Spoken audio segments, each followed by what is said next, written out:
What up, Cavs Nation? I'm your host, Ethan Sands, and I'm back with another episode of the Wine and Gold Talk podcast. I'm joined by your favorite beat reporter, Chris Fedor.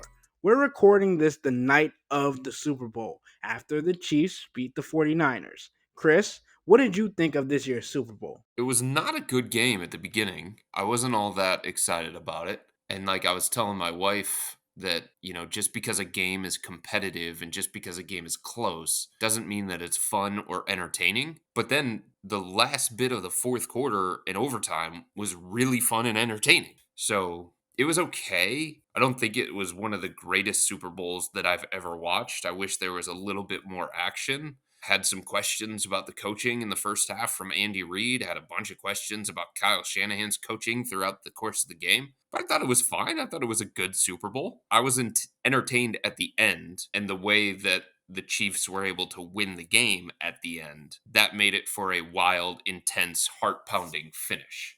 And it made up for a pretty lackluster beginning to the game. There are people saying that it's time to start discussing Patrick Mahomes in the same conversation as Tom Brady. 3 Super Bowl rings, 3 Super Bowl MVPs, 2 regular season MVPs, and all before turning 30. He's just 28 years old.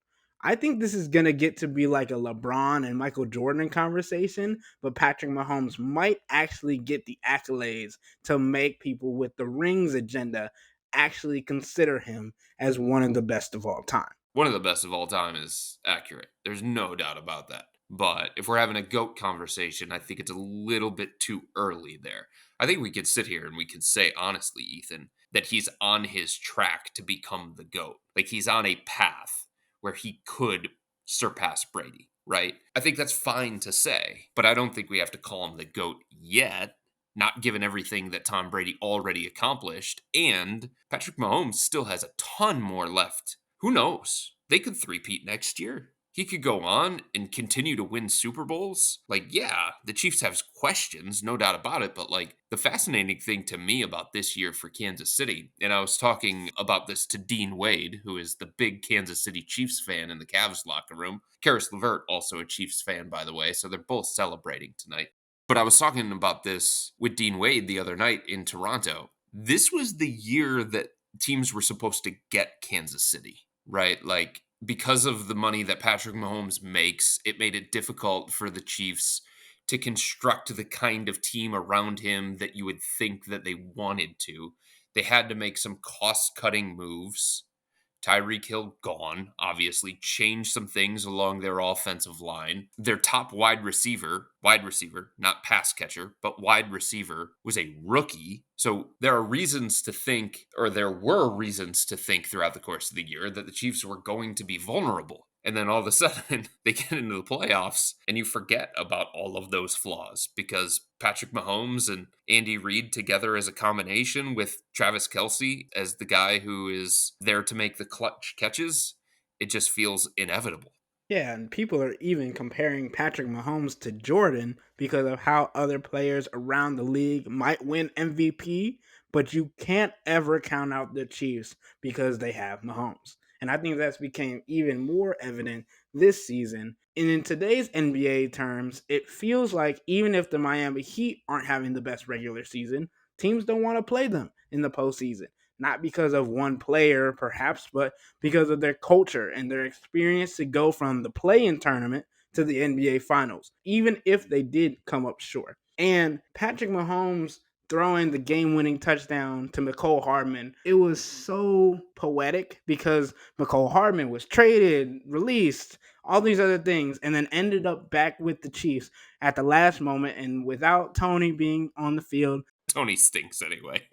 But yes, you're right. The point, I understand what you're making.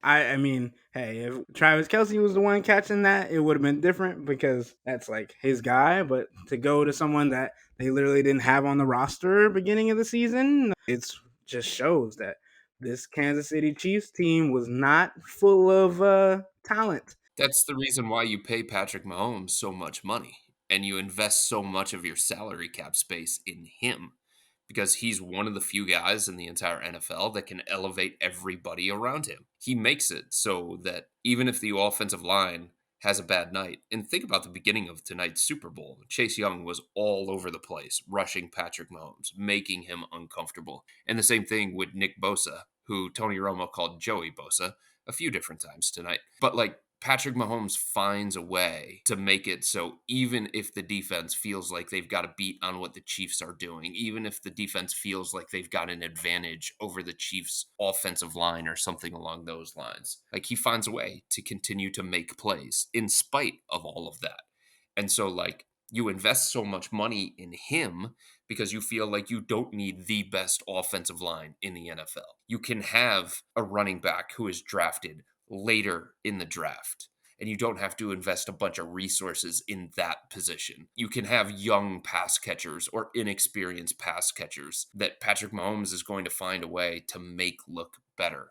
And he's going to throw them open, and he's going to allow them to catch the ball in stride so that they can run after the catch. Like the little things that he does on a game to game basis, that's why you give him all that kind of money because he is a true franchise elevator. He reminds me a lot, Ethan, of LeBron James. When it came to LeBron, once he got to a certain point in his career in the post Cleveland era, the first post Cleveland era, it didn't matter who his teammates were, right? It didn't matter what team he was going to play against.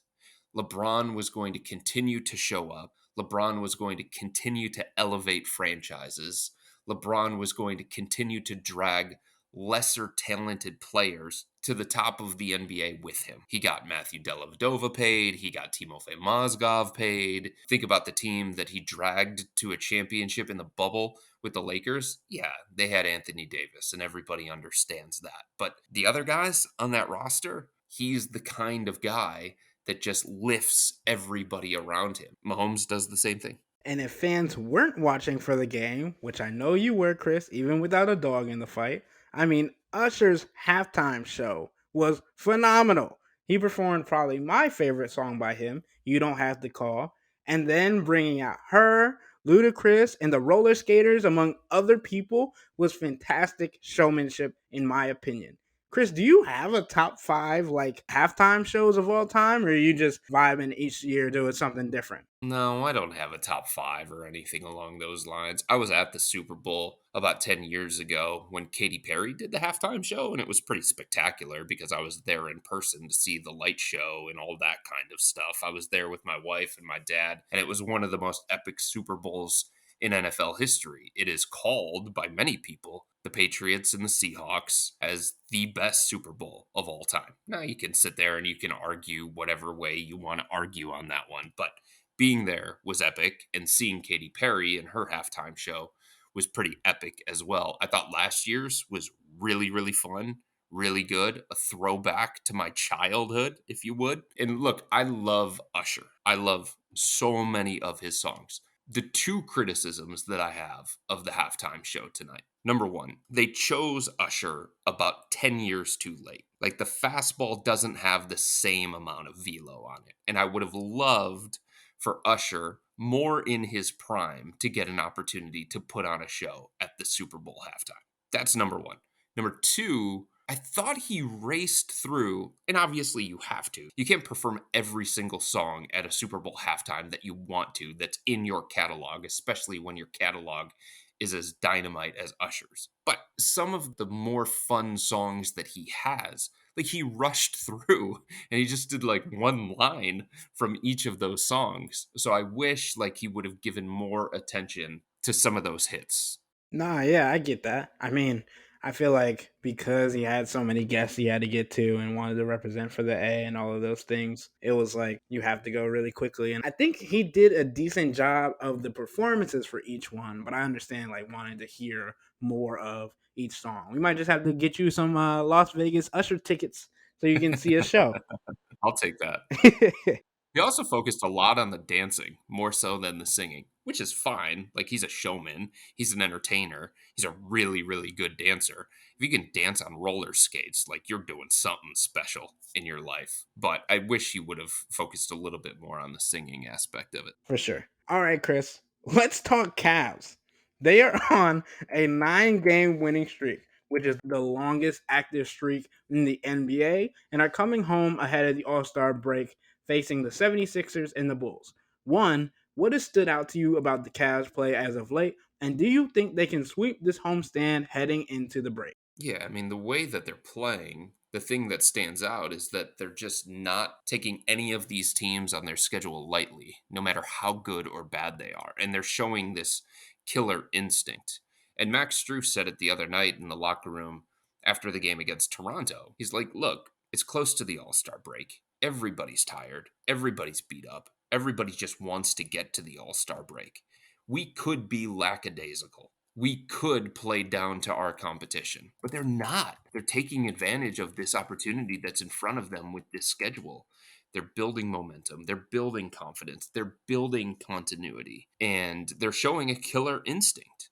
If they have a lead going into the fourth quarter, they're finishing those games. They're 33-2 when taking a lead into the fourth quarter. They're 24-2 now, I believe, against teams with a record below 500. And you play the schedule that's in front of you. And if the schedule is in front of the Cavs, where they get opportunities to play against a Philadelphia team that doesn't have Joel Embiid, that's going through a bit of a transition, and they get an opportunity to play against a Chicago team that who knows what direction they're going in, and they get an opportunity to play against the Raptors and the Washington Wizards and the San Antonio Spurs, and it just so happens that it's the same stretch of the schedule, then so be it. It's up to the Cavs or every other team around the NBA that has legitimate championship aspirations and playoff aspirations to take advantage of those games against those opponents.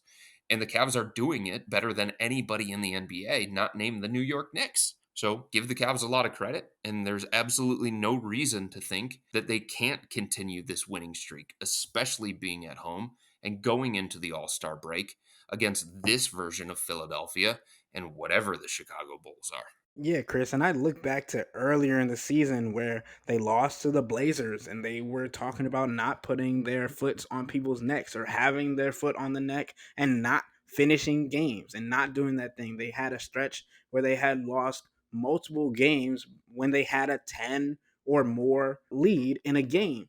And that is a completely different team than the team we've seen. Obviously, yes, have they played with their food a little bit from time to time? Sure. Have they been having fun while beating these teams up? Absolutely. But they have not taken their foot off the gas. And I think if you saw in the latest game, they definitely had the opportunity to show that, oh, we might let you back in the game, but we know that we can turn it back on when it feels like it's getting too close. Like I think at one point they got down to 18 and they were like, okay, time to stop playing with y'all. Let's put 24 back up. And that's how the game ended. Look, since the start of the new year, Ethan, they've played 19 games. 19 games. That's a possible 912 minutes. And I wrote this in my story following the game against Toronto. It's a possible 912 minutes. They have trailed for a total of 188. Think about that. Like, that's the level of dominance that they're showing. That's the level of we're going to get up against you and we're going to continue to play at that same level. Our defense is going to suffocate you.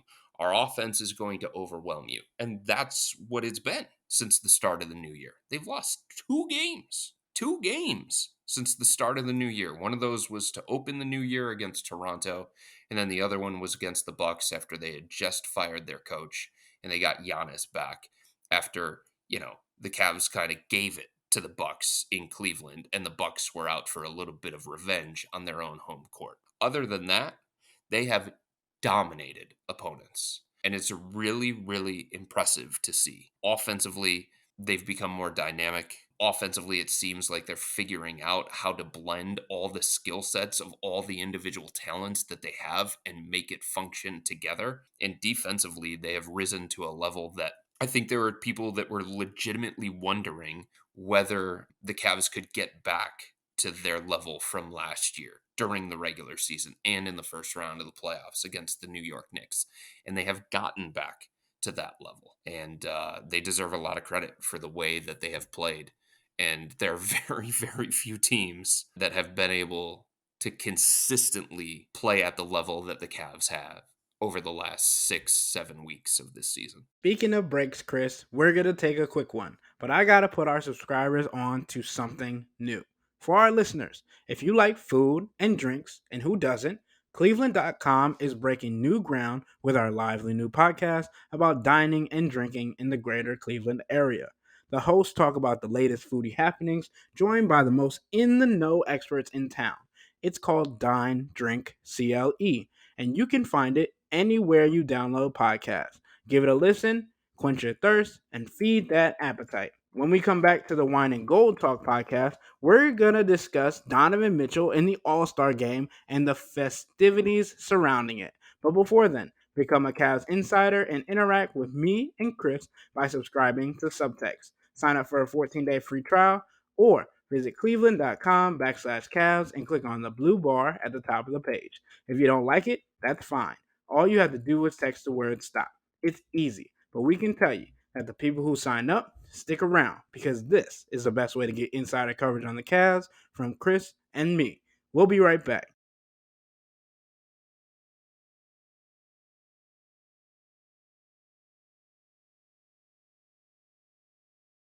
All right, we're back. If you don't know, Donovan Mitchell is competing in the 3-point contest and has the chance to be the first player to win both the NBA All Star Dunk Contest and 3-point contest. He won the dunk contest in 2018. Based on his competition, do you think Donovan can pull it out? And if not, who's your pick to win it all this year, Chris?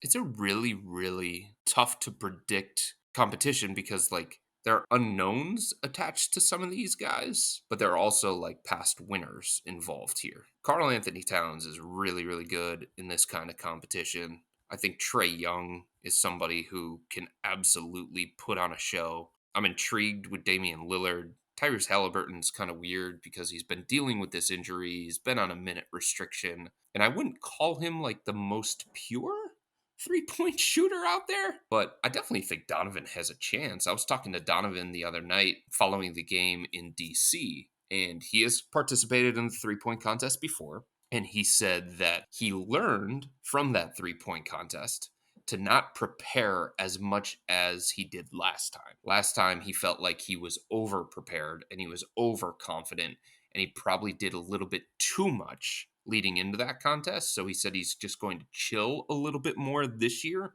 So we'll see if that kind of does anything different when it comes to his routine and his success in this particular format against this group of pretty talented 3-point shooters. My top three are Trey Young, Damian Lillard, and Donovan.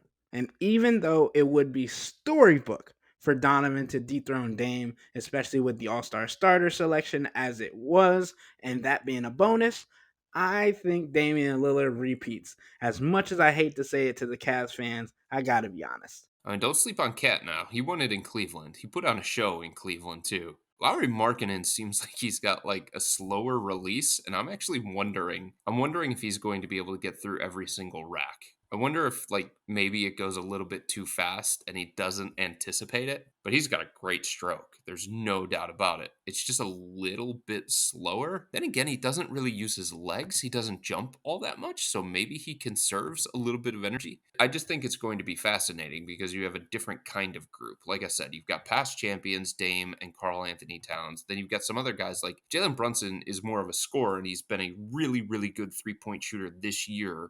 He worked on it all off season, and you've seen the rewards of it. But you don't think of Jalen Brunson as, somebody who would typically participate in the 3-point contest. He just hasn't been that kind of guy throughout his career. So I just think it's a really cool mix. Yeah, and I think a lot of people would say Donovan's the same way if they don't actually know the kind of shots that Donovan's been putting up. Like, Donovan is considered a scorer more than a 3-point shooter, but I think he's fourth in the NBA in 3-pointers made since 2021 or something of that nature. Yeah, it's a little bit different than Brunson. But switching over to the dunk contest, I honestly think this one is an easy pick.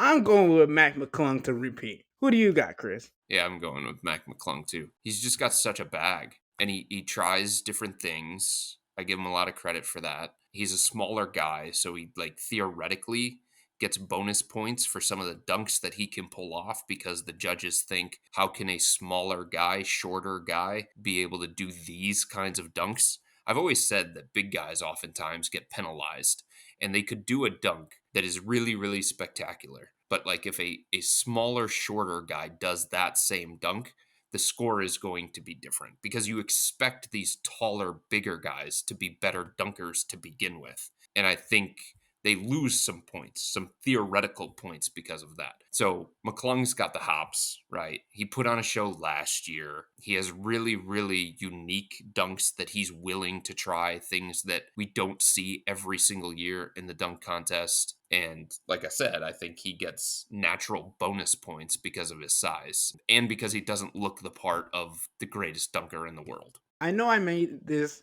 point earlier in the year, but I have to harp on it after seeing the selections for this dunk contest. Jalen Brown is the first All Star to compete in the dunk contest since 2017.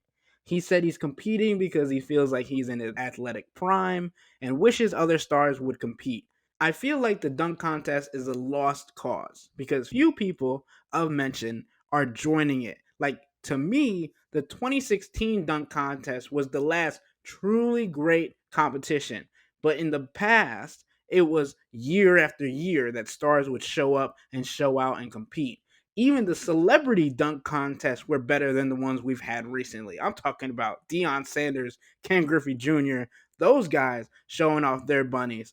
I wish we could go back to those times, and I still think LeBron James not competing in the dunk contest unknowingly might have had an overall effect on other star players not signing up. I get the thinking of wanting to see the best of the best in the dunk contest. I totally understand that. But like, if the best of the best go into the dunk contest and they don't perform as well as, say, Mac McClung did last year, is it going to be as good? Is it going to be as memorable? Like, you're talking back to 2016.